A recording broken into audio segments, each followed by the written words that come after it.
Welcome to What's Cooking in Ivee's Kitchen. Today I'll be making a super delicious, nutritious one-pot biryani. And what is that biryani? It's going to be corn biryani. Now, corn is very rich in vitamin B. It is extremely beneficial to proper growth and development. Let's quickly look at the ingredients. The star ingredient, corn.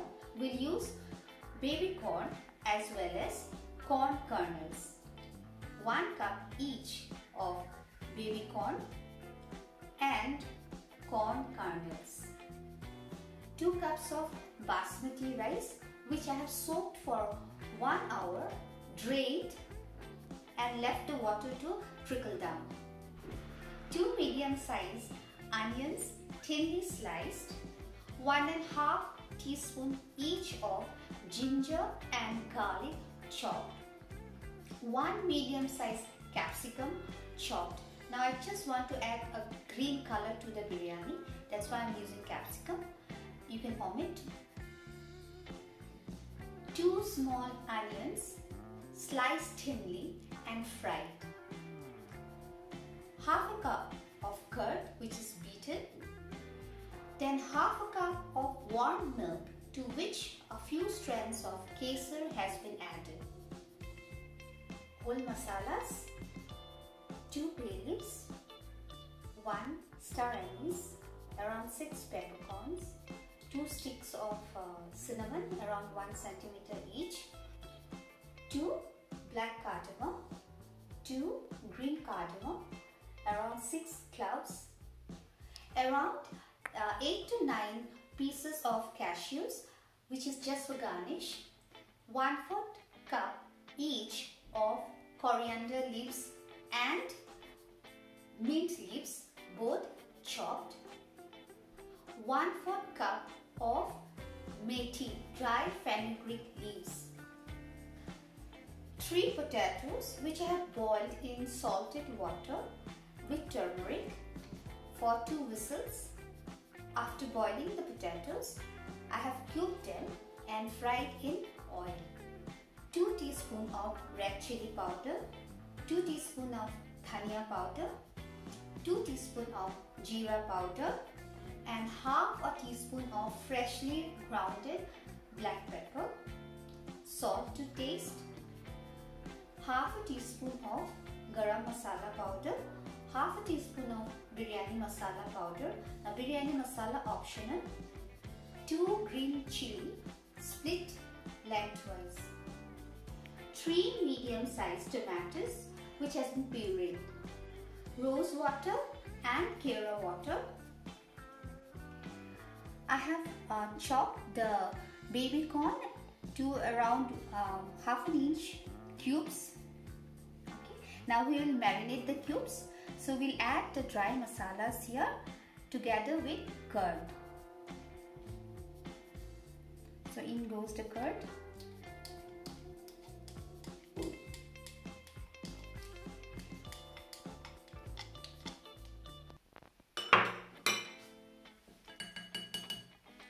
Then dhania,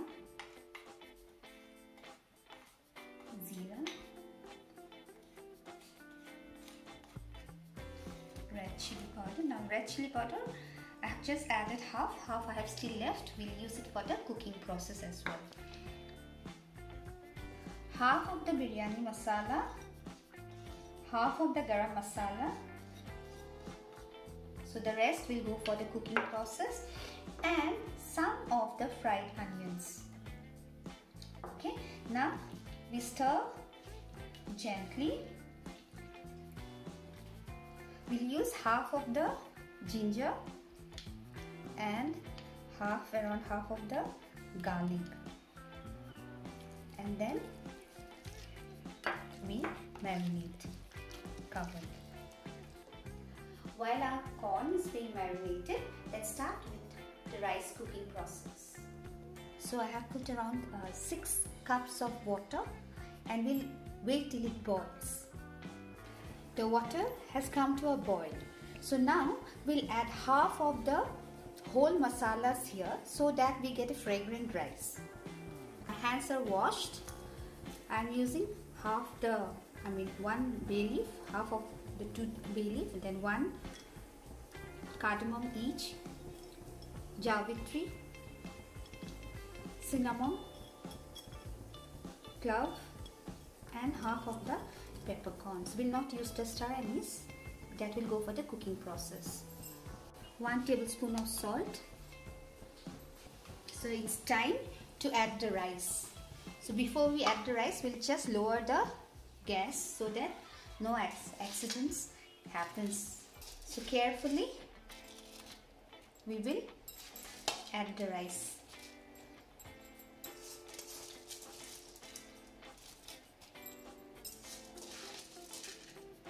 So we'll increase the temperature. We'll put it on maximum. Now while making rice for biryani, we have to not cook the rice completely. That's a very important step. So we'll cook it till it is 3/4 cooked. You can see how the water has boiled and the rice is also slowly getting cooked. We'll test the rice to see that we do not cook it completely. Some more time and then we'll be done. Okay, so the rice is cooked 3/4. We'll not waste time. We will quickly switch off the gas and we'll drain. Now please be careful while you're handling this.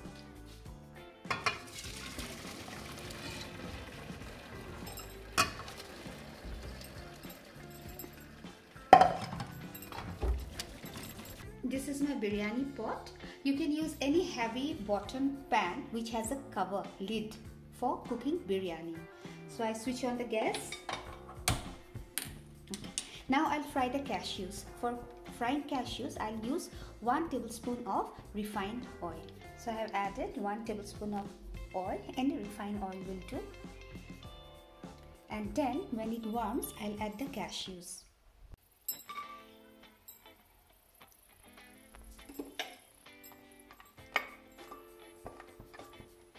So we'll fry the cashews. Now cashew is just for garnishing.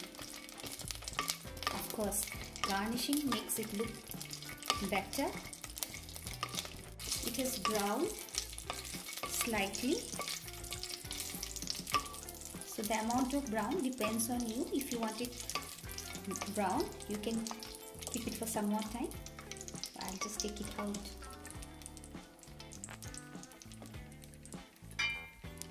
Carefully, there should not be any oil splattering on your hands. So now we'll add 5 tablespoons of ghee. Now biryanis taste best with ghee, and you have to be a bit generous with the amount of ghee that you use. I've used 2. This is 3.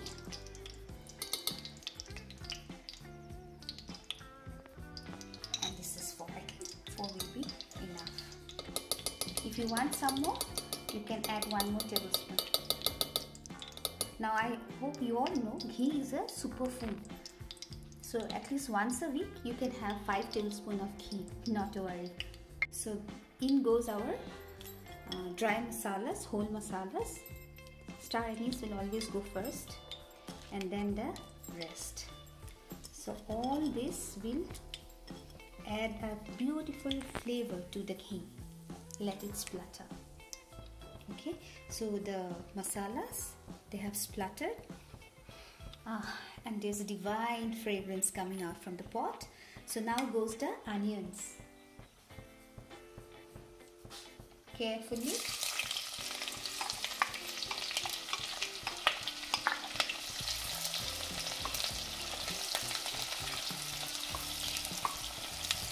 So the onions have slowly started to change color. It has become translucent. Now we can add the ginger and garlic. Again, carefully we add full.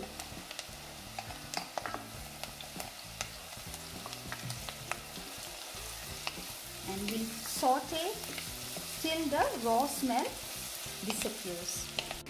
We'll fry the ginger and garlic together with the onions on low heat and wait till the smell disappears.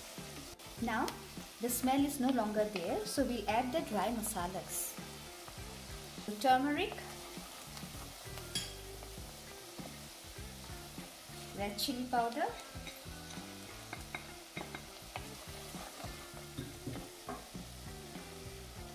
biryani masala, garam masala,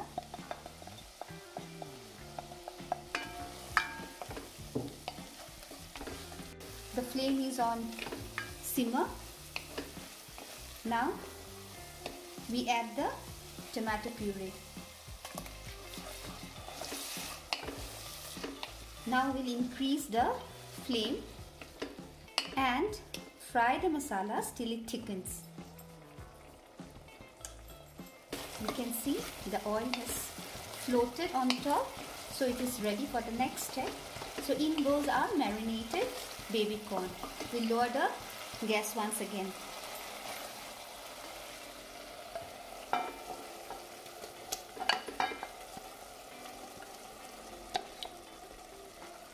So we'll just stir once, but we have to be very gentle, okay?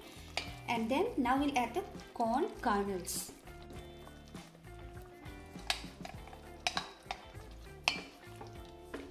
Quick stir.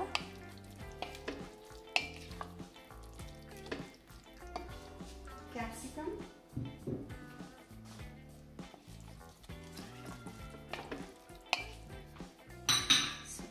Increase the flame and fry for a minute. So we have increased the flame to the highest. Now we'll add the leaves.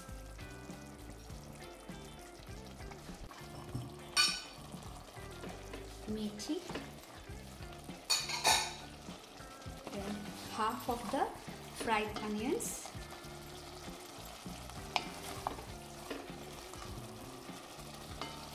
and the boiled potato, boiled and fried potato. Now finally the salt. So now we'll switch off the gas.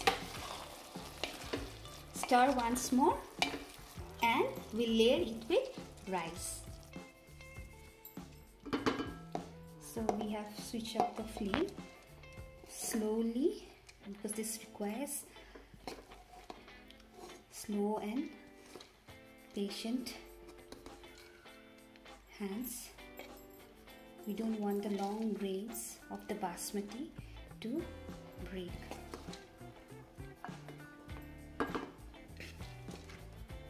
At the same time, we should not burn our hands.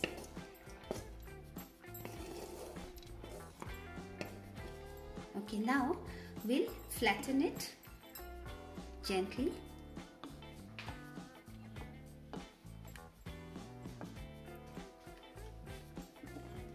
Add the chilies, rest of the fried onions,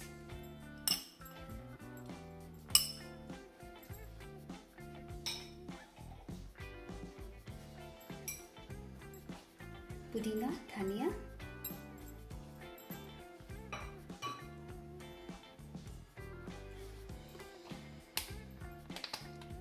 one teaspoon of gulab jal. I'm using 1 teaspoon because I'll also add 1 teaspoon of Kewra.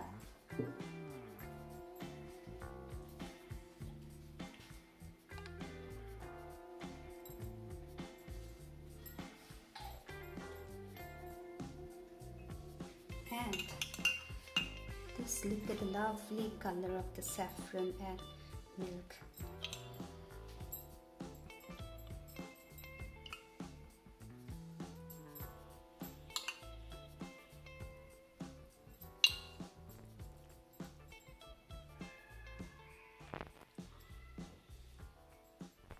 And finally, lastly, 1 teaspoon of ghee.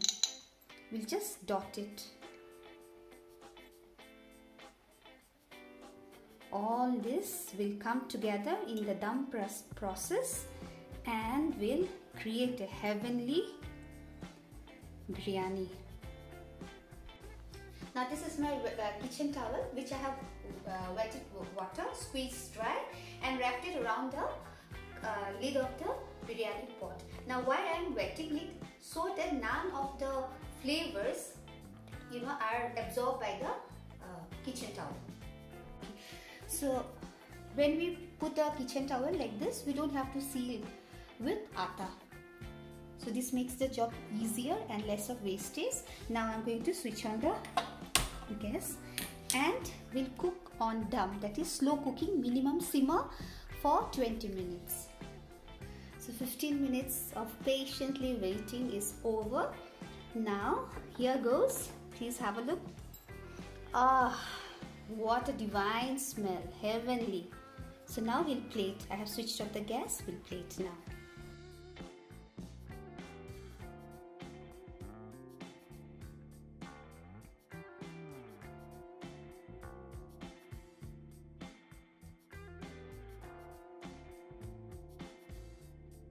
So finally, it's time for tasting.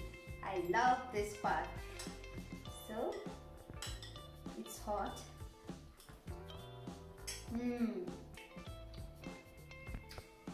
Heavenly, all the flavors merge together. It's really yum. So please try this healthy version of corn biryani. We have come to an end. Finally, if you like this recipe, please do not forget to like, share and subscribe to What's Cooking in Ivee's Kitchen.